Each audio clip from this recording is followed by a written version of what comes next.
satisfação é ter a Cristo, não há melhor prazer já visto.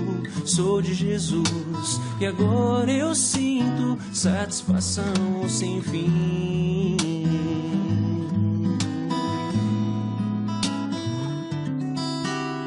Satisfação é nova vida, eu com Jesus em alegria, sempre cantando a melodia, satisfação sem fim.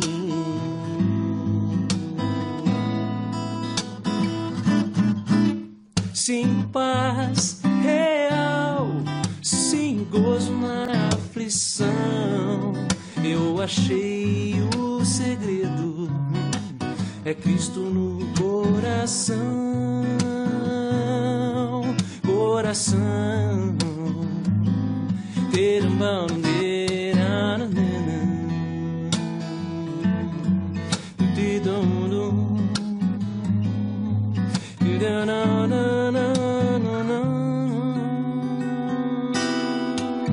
satisfação é não ter medo, pois meu Jesus virá bem cedo, logo em glória eu hei de vê-lo, satisfação sem fim.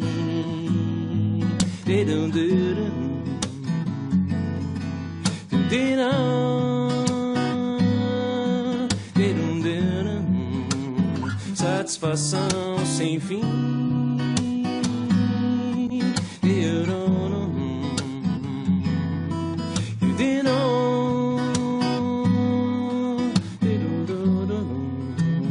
Satisfação sem fim.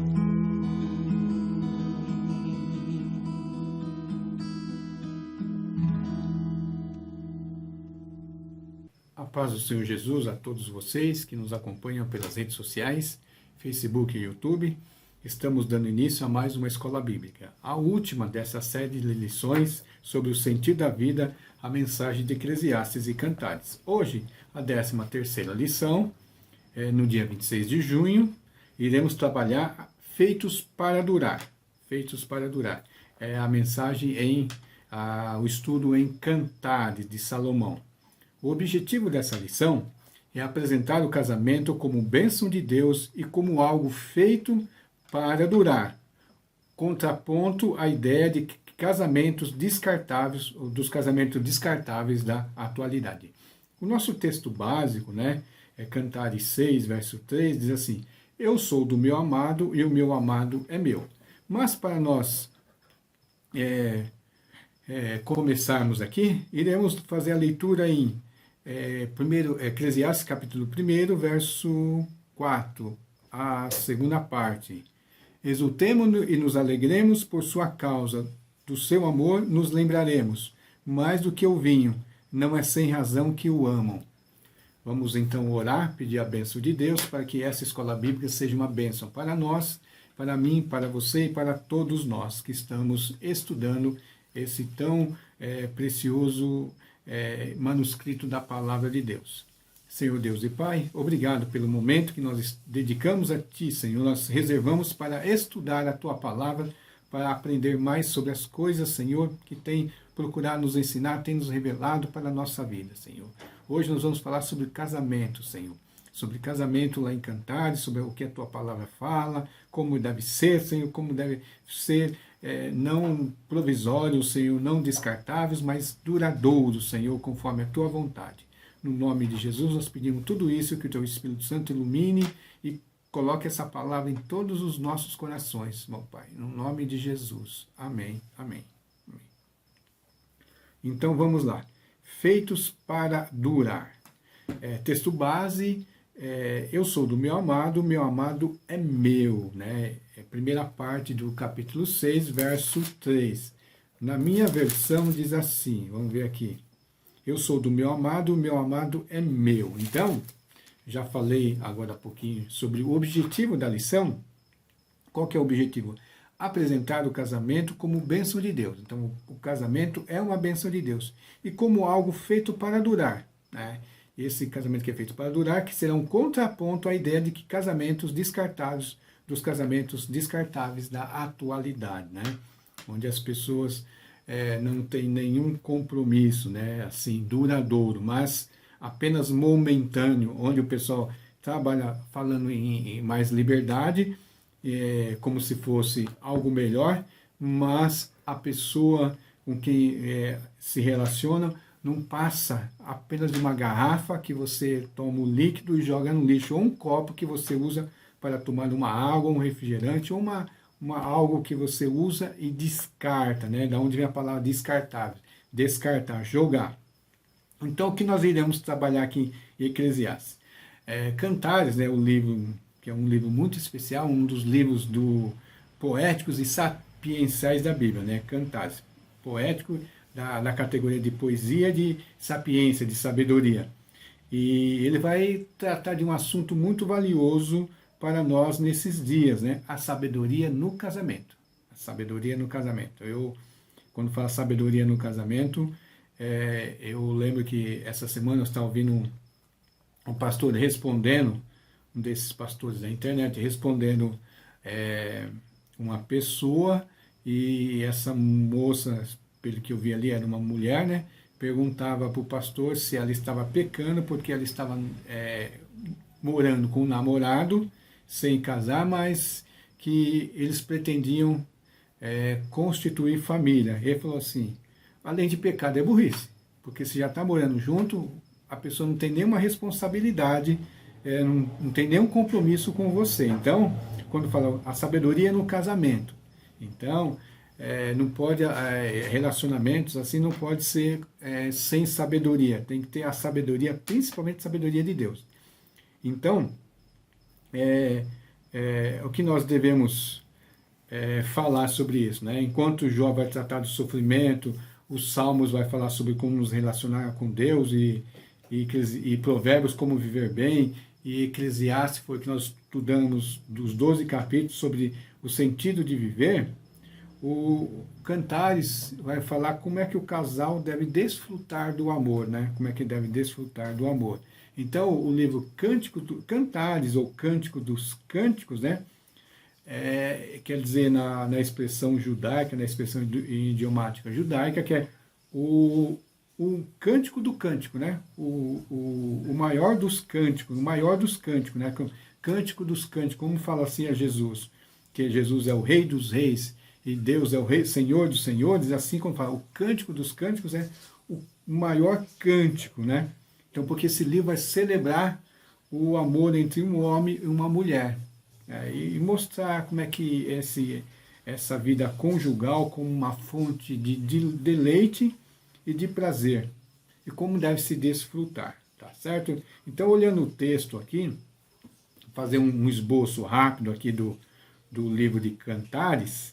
Não vamos poder entrar em muitos detalhes, vamos pegar apenas alguns pontos aqui, mas como é que é o esboço geral do livro de Cantares, segunda lição?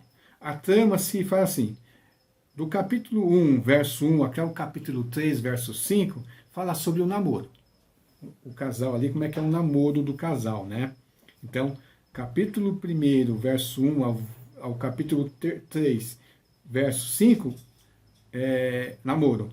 Do capítulo 3, verso 6, até o capítulo 5, verso 1, vai falar sobre o casamento. Vai estar falando sobre coisas do casamento. Do capítulo 5, verso 2, até o capítulo 8, verso 14, né, vai falar sobre a boda, né, as festas do casamento. Isso é o que Cantares está trabalhando, né? Vai descrever esse casamento entre a mulher e o homem, né? No caso de Salomão, vai falar muito da Sulamita, e Salomão como o pastor, né? Então, ele vai elogiar esse amor, vai falar desse amor, e vai falar assim no verso 7 do capítulo 8, né? Que as muitas águas não podem apagar esse amor, nem os rios afogá-lo, porque é um amor, né? Um amor muito grande, um amor muito insolúvel, indissolúvel, né? Eles falam assim, né? As muitas águas não poderiam apagar esse amor, como um fogo, né? Como se fosse um fogo, e os rios não poderiam afogá-lo. É o que diz aqui no verso 7 do capítulo 8, né? Porque antes fala assim, as suas chamas são como fogo, são labaredas enormes. Está falando sobre esse amor. Então, as muitas águas não poderiam apagar o amor, nem os rios afogá-lo. Tá certo? Porque o amor é indissolúvel. Qual é o segredo desse amor, né? Desse amor duradouro, desse amor para o casamento duradouro, né? Então, ele vai tratar alguns segredos aqui para que o casamento seja duradouro, né? Lembra que o objetivo é apresentar o casamento como uma bênção de Deus, como algo feito para durar, né? Não é as coisas descartáveis que você compra já com prazo de validade, né? Onde o próximo, a pessoa, o que você vai se relacionar, você vai apenas tratar como algo bem descartável. Qual que é o segredo? A primeira tópico aqui nós iremos trabalhar, que o casamento tem que ser uma união exclusiva, né? O casamento duradouro é aquele que há o traço da exclusividade. É o que vai dizer lá no verso 3 do capítulo 6, né? Do verso 3 do capítulo 6, que é o verso que nós começamos, assim, eu sou do meu amado e o meu amado é meu. Eu sou do meu amado, o meu amado é meu. Então, ele apacenta o seu rebanho entre os lírios. Quer dizer o quê? Um é do outro, né? E não são de outros.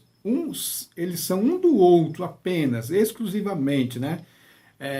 Aí alguém pode contrapor, mas Salomão, né? Ele teve 700 mulheres, 300 concubinas, aí tem... Mas essa parte da vida dele levou ele à ruína. Tanto que lá em 1 Reis, capítulo 11, verso 3, vai falar que essas mulheres, essa multidão dessas mulheres corromperam o coração de Salomão, corromperam. E vários textos da Bíblia Sagrada vai falar que a poligamia é maléfica, né? Ela pode ter sido tolerada, né? Mas ela não trouxe felicidade para o casal. Então, mas como Jesus depois, citando Gênesis, fala que no princípio não foi assim, foi apenas um homem e uma mulher, aqui Salomão retoma isso aí, da exclusividade, né? Ele era apenas da amada e a amada era apenas dele. Então, ali tem que ver a questão da exclusividade, né? É o primeiro ensinamento que ele vai destacar, né? Vai destacar aqui a exclusividade. Aí tem alguns intérpretes que possam até sugerir que Salomão tenha desistido de todas as outras mulheres para ficar com a Sulamita. Ele tenha o amor por ela, ele possa ter abandonado todas as mulheres, mas isso não há nenhuma certeza, né? A única questão certa, né, que quando nós lemos Cantares, nós deparamos com esse poema do amor, né, esse cântico dos cânticos que exalta o quê? Exalta a exclusividade. Inclusive no capítulo 2, verso 6, ele fala assim: a sua mão esquerda, deixa eu ver se é isso mesmo, a sua mão esquerda, 2,16, diz assim: o meu amado é meu e eu sou dele, ele apacenta o seu rebanho entre os lírios. Ele está repetindo, né, aqui que ele vai citar primeiramente o verso que é o verso 3 do capítulo 6, né? O meu amado é meu e eu sou dele, ele apacenta o seu rebanho.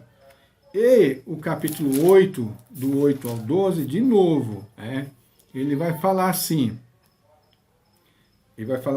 no verso 8, temos uma irmãzinha, né, ele vai falando, tá? E ele vai falar que da exclusividade do amor, da muralha, da proteção do casamento, da proteção das pessoas, da porta fechada, reforçada para a proteção. E ele fala no verso 10, né?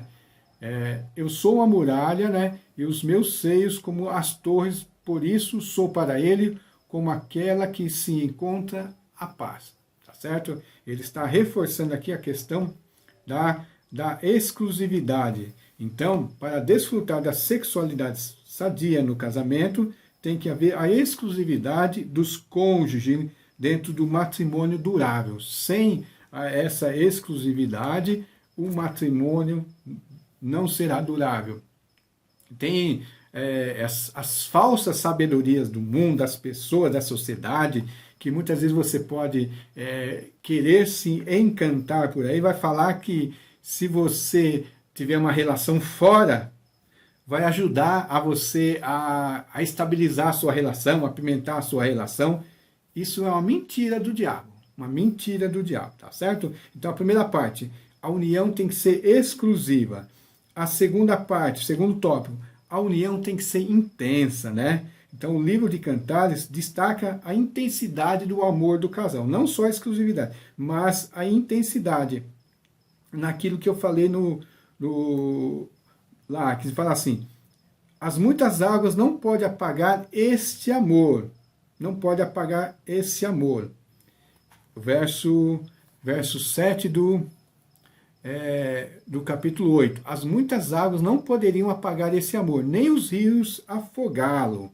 E o verso 14 fala assim: olha a intenção. Venha depressa, meu amado, correndo como um gamo, ou um filho de gazela sobre os montes. Venha depressa, intensidade, né? Então o amor da Sulamita é tal que ela de bom grado expressa em público, né? Expressa em público, com todas as coisas culturais da época, dizendo o que ela sentia, a intensidade do amor um pelo outro. E como é que eles fazem isso, né? Na questão assim, como é que vai haver essa expressão? Em primeiro lugar, o amor deve ser intenso, né? No seu deleite. Então, no capítulo 4, verso 1 ao 5, capítulo 6, 4, 7, capítulo 7, 1 ao 9, é colocada assim a questão do amor um pelo outro de maneira intensa, né? Intensa, de um admirar o outro, de um olhar para o outro, né? De ter um lugar de deleite, né? Então o casamento é o lugar correto para se encontrar o prazer, e isso envolve até o desejo sexual, né? Ainda que haja outros elementos importantes, essa questão da admiração, de você olhar, de você expressar o seu intenso desejo do deleite um para com o outro, né? Então os casais precisam ser intensos nos deleites, né? Precisam ansiar profundamente um pelo outro. É o que ensina a sabedoria de Salomão. Às vezes as pessoas elas não trabalham essas questões nas relações e não vê que isso é uma ordenação bíblica, né? Expressar esse deleite, essa vontade de estar um com o outro, né?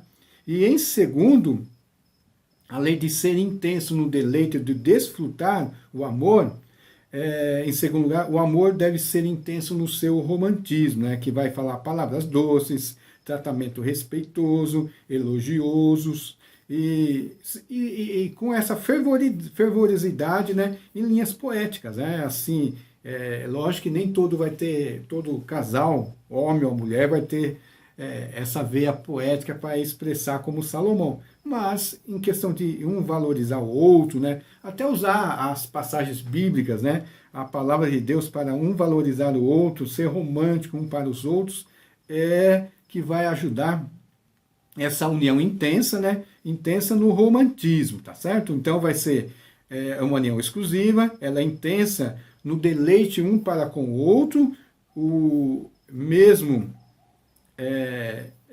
em público, e em público assim de expressar a vontade de um estar com o outro, né? E em segundo lugar, ele deve ser intenso no seu romantismo, né? E terceiro tópico aqui, tem que ser uma união devota. Isso aqui até em relação, é uma continuação da intensidade do deleite, né? Da intensidade do deleite e do romantismo, porque a união tem que ser uma união devota, né? Então a devoção é outro traço marcante no livro de Cantares. Primeiro, por quê? Primeiramente, a devoção um para o outro. O romantismo nas palavras, no trato, não basta. É preciso ter atitudes que demonstram em amor. Então, em Cantares, os dois amantes zelam um pelo outro.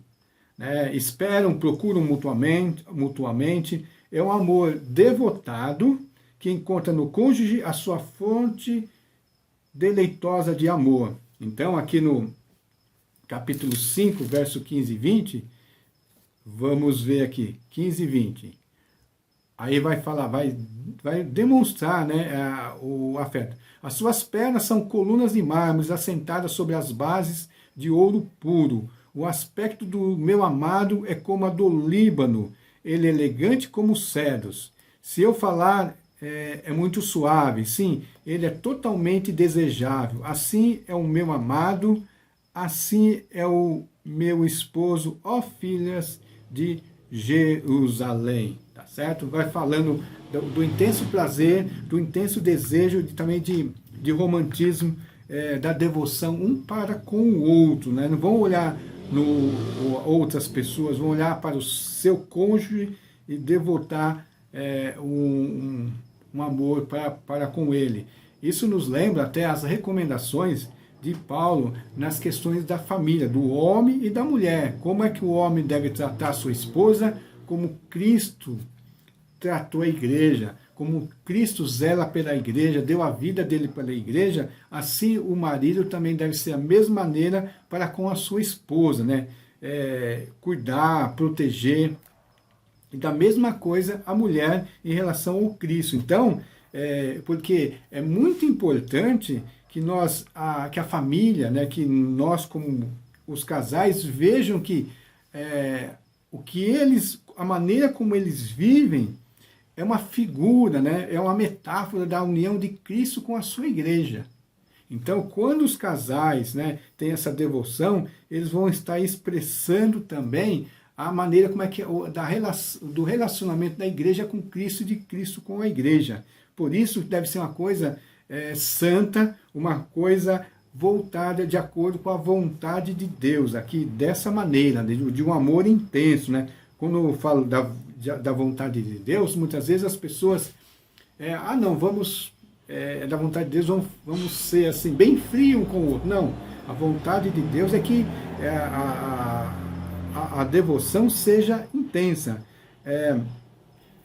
seja marcante, uma devoção que seja demonstrada. E em segundo lugar aqui, a devoção do casal, eu já fiz até um aporte aqui, né? Assim como o amor, né, em relação a Deus, nós temos uma grande devoção a Deus, é um sinal também da maneira que nós devemos devotar ao nosso cônjuge. Por isso que ele fala assim, pois o amor é tão forte como a morte, e as suas brasas são fogo ardentes, são labaredas do Senhor. Então, já se fala que um casamento é feito entre duas pessoas, mais Deus, né? Então, Deus que acende esse fogo do amor no casal. Então, se os dois tiverem devoção um para com o outro, né, e tiverem também juntos uma devoção para com o Senhor, com certeza esse casamento será duradouro. Uma devoção de demonstrar amor, afeto um para com o outro, mas os dois também demonstrarem uma devoção e uma obediência a Deus, porque sabendo que este amor vem de Deus, né? E quando se fala até labaredas do Senhor, o autor da lição aqui vai trazer do hebraico aqui, que é a palavra labaredas no hebraico, né? Tem respeito, né, a um sufixo que tem a ver com a palavra Senhor, Yahvé, né? A palavra tem uma ligação muito forte. Então a ideia no texto seria a ênfase que o amor declamado entre os cônjuges se mantivesse aceso e teria como origem no próprio Deus. Então a labareda do amor tem a origem no próprio Deus, tá certo? E esse amor de Deus é uma referência para o amor entre o casal. Então nós vimos, para a durabilidade do casamento, que a união seja duradoura, precisa ser o quê? Exclusiva. Precisa ser intensa. Precisa haver uma devoção entre os dois e em relação a Deus também. E ela precisa ser uma relação evidente. Eu já até falei um pouquinho sobre isso. Ela tem que ser evidente. Então as pessoas de fora têm que perceber como que é a relação entre esse casal, né? Qual que é a relação E tem que ser uma relação boa, né? Não pode ser uma relação de fachada, né? Então, é uma relação que eles vão demonstrar para fora, né? Esse é um traço marcante do livro de Cantares sobre o amor conjugal.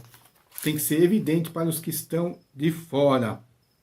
Não que o amor vai depender da aparência ou do que os outros veem. Mas a questão é, quando o casal vive plenamente o ideal de Deus, seu bom cheiro exala amor por onde passa, e o amor de Deus, como eu falei, assim, como Paulo faz uma relação entre o amor do marido pela mulher, da mulher pelo marido, lá na sua carta a Timóteo, sua carta a Tito, nas relações da família, ele faz uma comparação entre Cristo e a igreja, e se nós vivemos de acordo com a vontade de Deus, a relação da igreja sempre ter o amor dela a Deus espalhado, proclamado como as boas novas, e Cristo, né, respondendo esse amor com suas bênçãos, e se a relação do casal segue esse padrão, demonstrando o cheiro desse amor será exalado. As pessoas vão ver esse casal e vão querer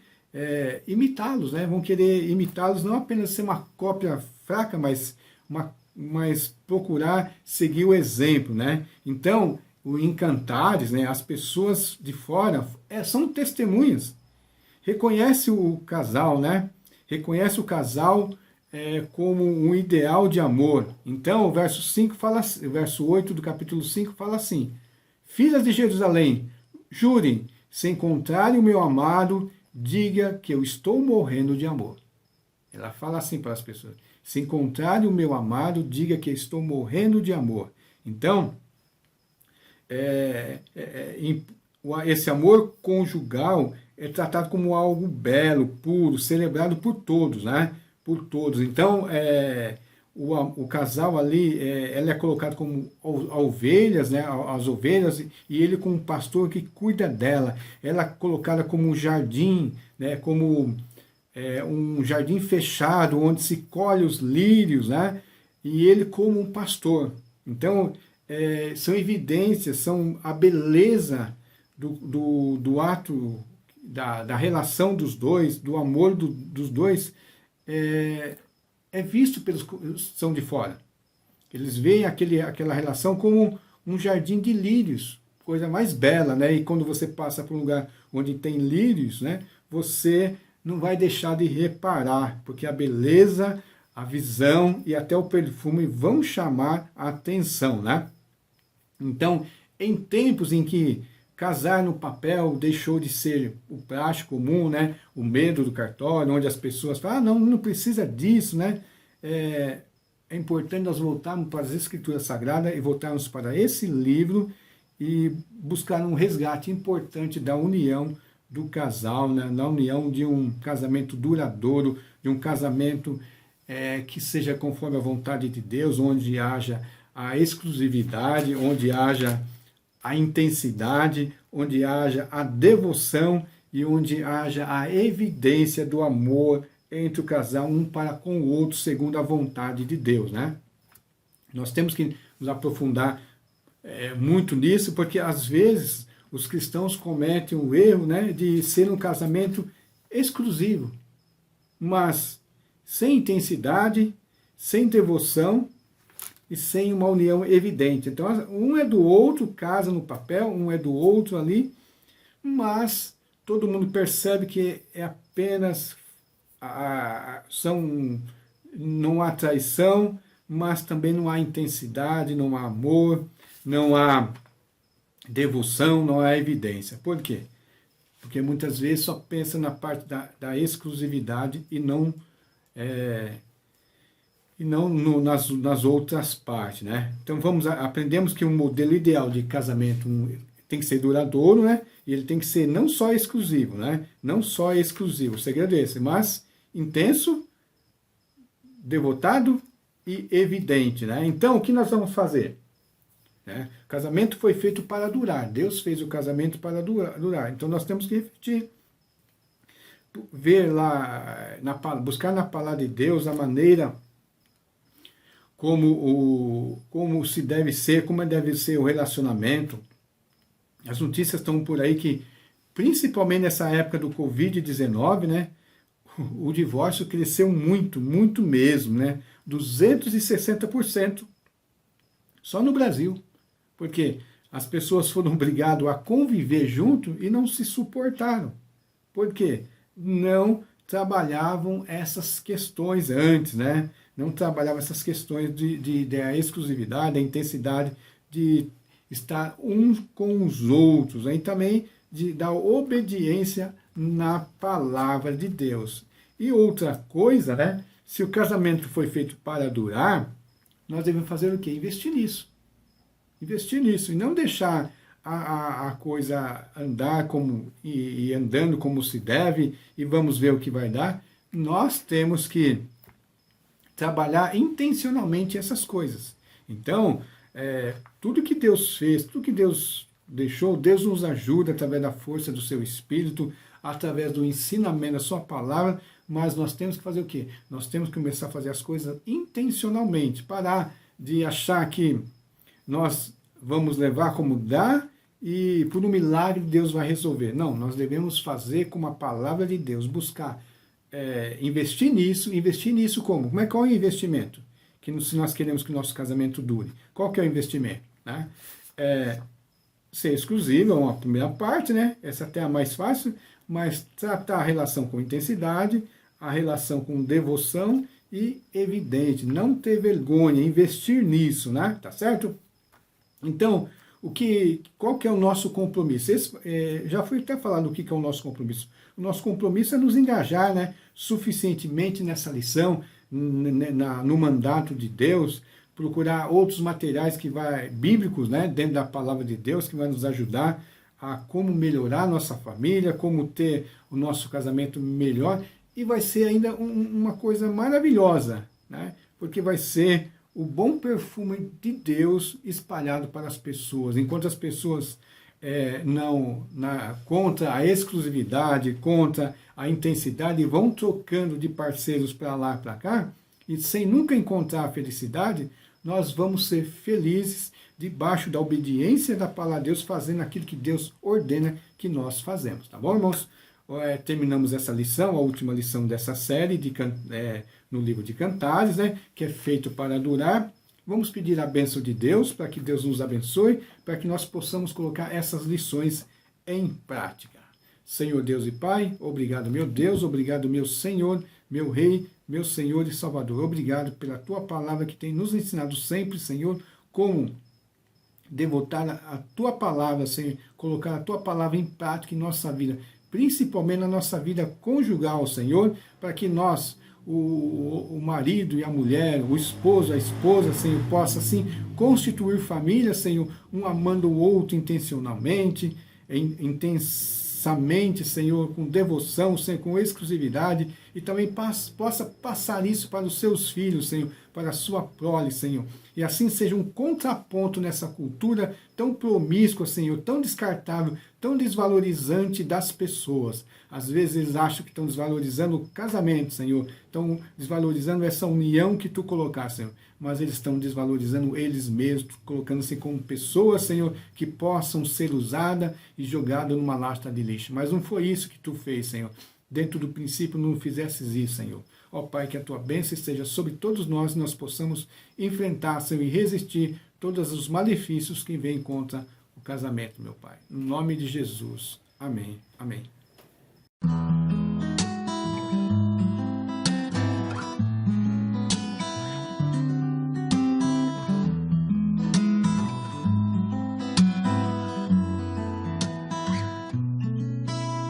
Satisfação é ter a Cristo, não há melhor. Prazer já visto, sou de Jesus, e agora eu sinto satisfação sem fim.